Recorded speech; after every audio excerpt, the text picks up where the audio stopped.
আরে মির্জা ফখরুল, আরে হায়,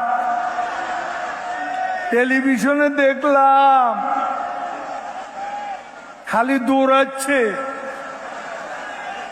কেউ কেউ টেনে ধরে হরতাল ঘোষণার জন্য। ওদিন বলেছে আমরা নাকি অলিগলি পাবো না, পালাবার পথ পাবো না। এখন পালাবার পথ নেই। হাসিনা সরকার আছে, বিএনপিকে খুঁজে পাওয়া যাচ্ছে না।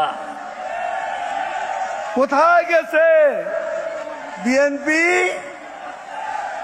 কোথায় গেছে? 28 থেকে 4 তারিখ কতদিন হলো? কতদিন হলো?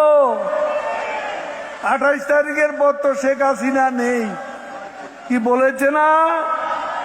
শেখ হাসিনা তো বসে আছে, ওই যে বসে আছেন, তিনি আছেন, তিনি থাকবেন।